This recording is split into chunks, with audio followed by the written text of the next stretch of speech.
Hi guys, and welcome back to another video on the swing or the review of the annual. This is going to be kind of a follow-up to our last video. Basically in our last video, I chatted about um, the Joe, yeah, and Chelsea Green match for the USBL and how it was a pretty short match with a shitty finish. And well, let me tell you, like SmackDown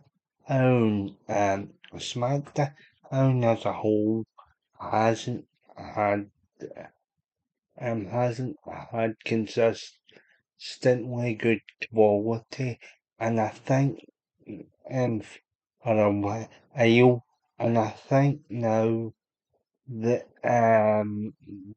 that some time has passed since obviously the last Manchester and in match with Alistair Black and Damien Priest and the fireball incident, and Zelina Vega getting involved, etc.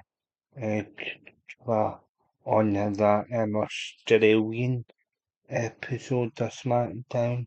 There hasn't really been any sort of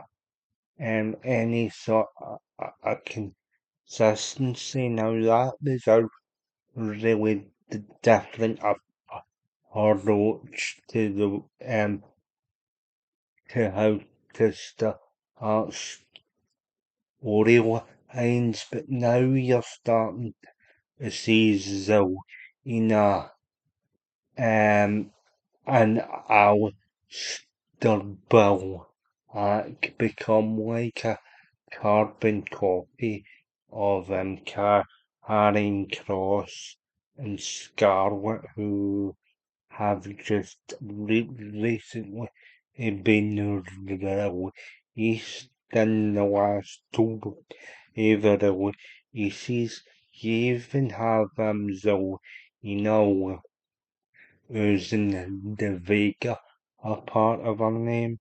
And I don't know why they couldn't have just kept her as though in a Vega, but that's another story. You've got Cody Rhodes and his second um WWE Championship reign, who's really not had a great second championship, but in him and Alistair Black's match, ended in a no contest as obviously um Drew McIntyre interfered, and it just seems as though if Cody Rhodes title reign, the WWE don't really know what to really do.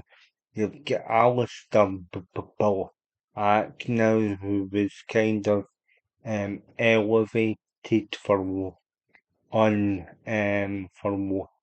the episode of SmackDown, and you thought, alright, he's going to be next in line to challenge Rhodes, maybe at the Rumble, because I think you'd want Cody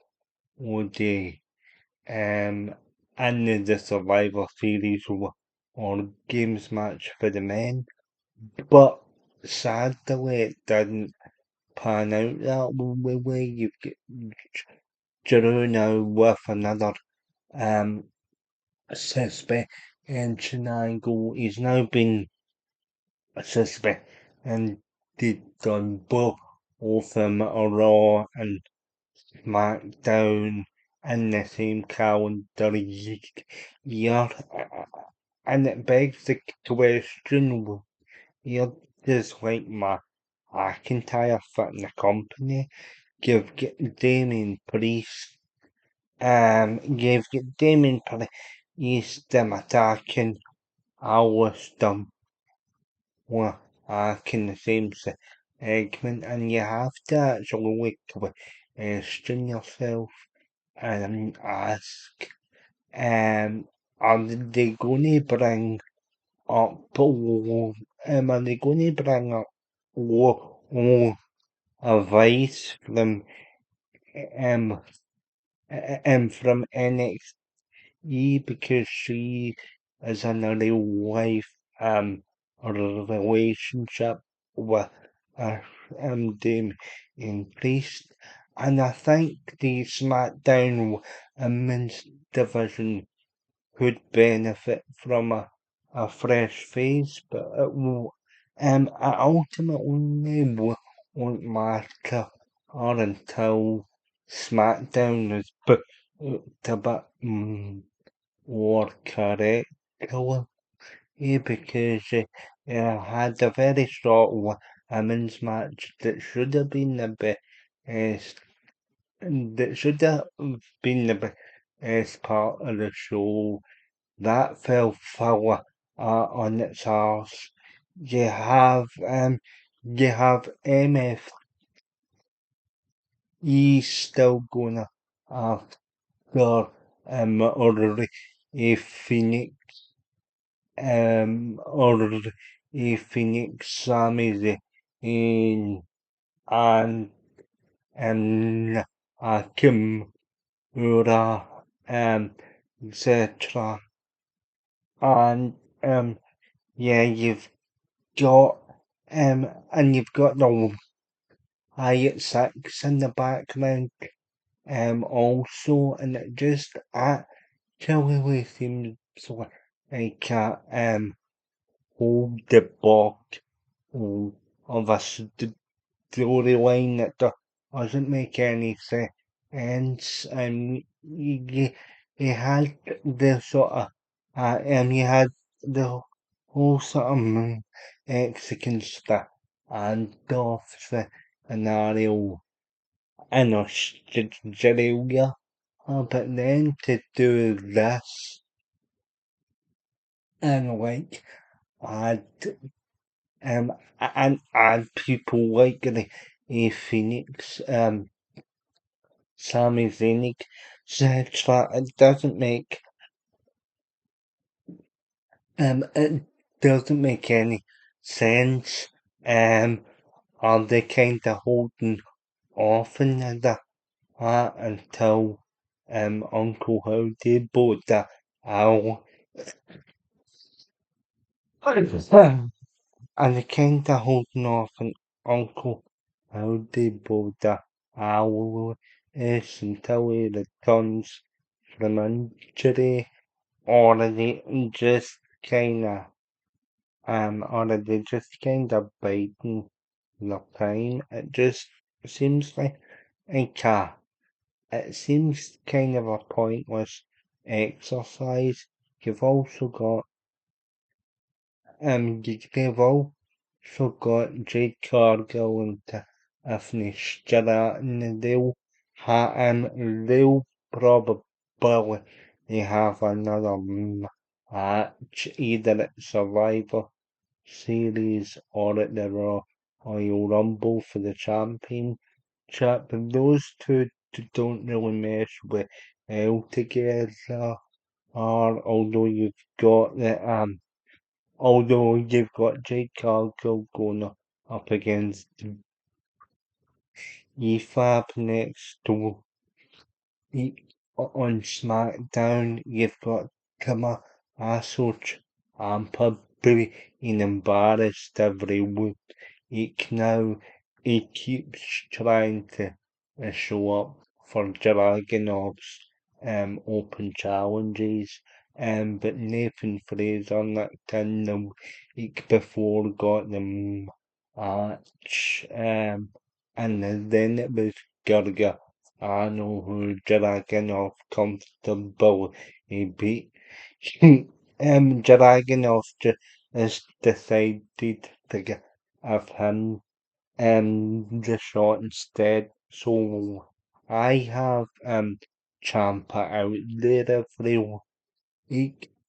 Has he had an affair with Stephanie McMahon that we don't know about because Triple H and Tommaso Ciampa have been joined at the hip since Ciampa's bu-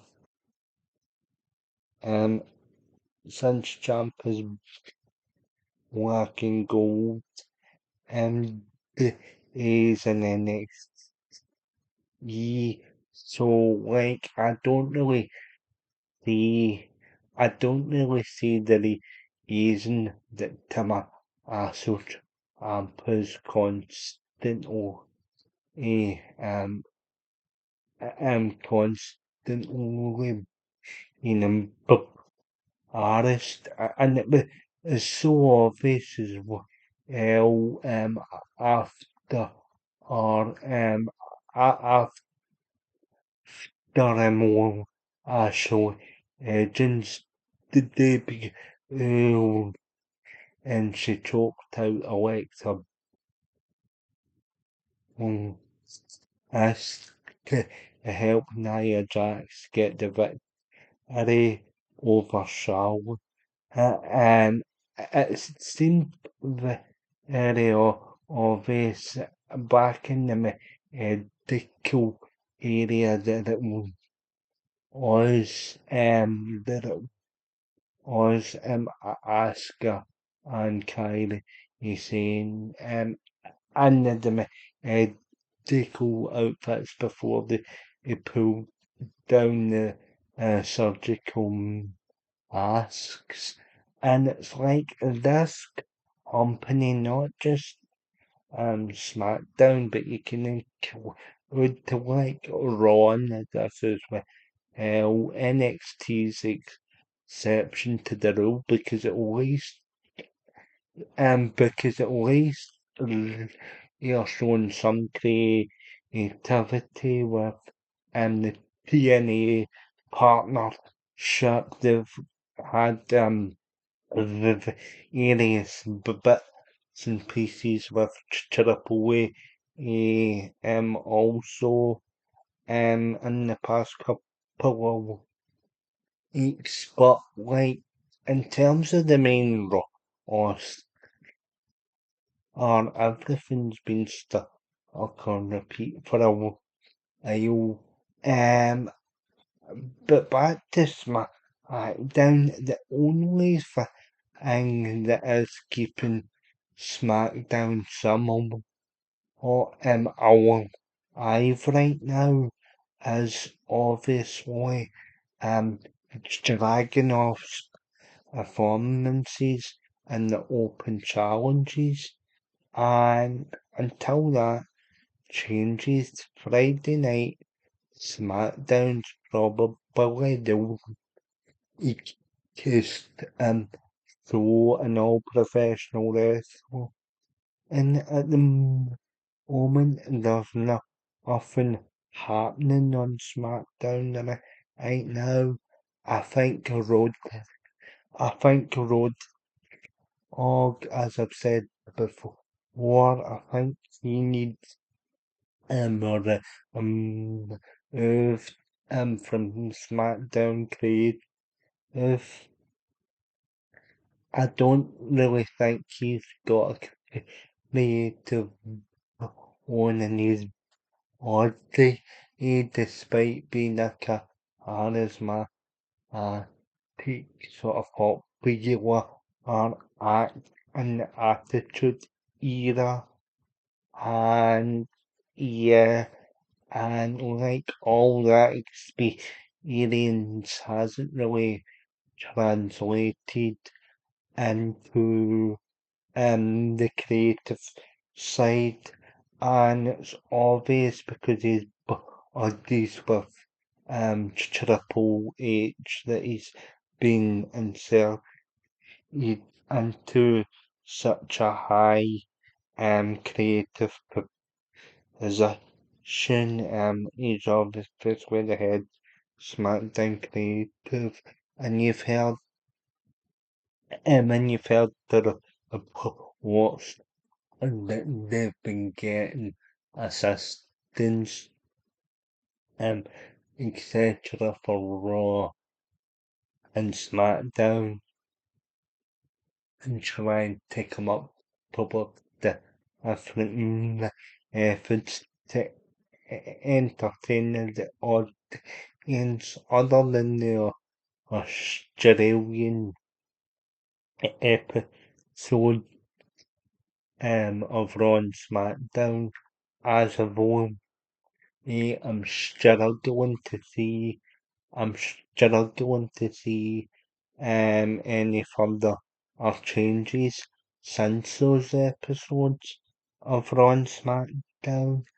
And yeah, and that's another contributing factor as to why SmackDown pissed me off. Now the positives, now the positives of the last two week's episode is obviously will actually drink the win, because obviously that's kind of still overlap from actual with the higher jacks. The two of them you could suggest have found a common cause of respect. So that kind of ties in okay. And obviously, you yeah, Jared Dragonov's open challenges have been really quite exciting. His performances and delivery in those contests have been pretty much the only exciting thing on SmackDown and Friday nights, and I'm actually struggling to see. I'm actually struggling to see. I'm actually struggling to see what ideas they have on Drew McIntyre going forward, because he seems to be getting suspended constantly on of shows, and every major title match he has, he always gets defeated on both her hands for both major championships. So that's a big major um and you have obviously um you have obviously so in a very and Alistair uh little just carbon copy of carrying Austin Scarlett, and it's not often personal. It's nothing personal with both of those. Um, I enjoy both of them. Especially those, especially the innovate who can roll out a singles. Chicks, Trash is also good and management capacity. It's just the it's just the fact that they've made the two of them more very similar, carrying Ross and Scarlett, who are just recently cut from company. But yeah, guys, that's my thoughts and concerns. That's my thoughts and concerns on Smackdown and on the main roster as a whole. Let me know your offer or so. Here and subscribe and yeah, Smackdown's on the well, I'm and there's been no signs of recovery, but yeah, let me know your opinions and I'll see you over very soon. And I'll see you over very soon. Thanks for watching. Thanks here and subscribe. Alright, and I'll see you in the next video.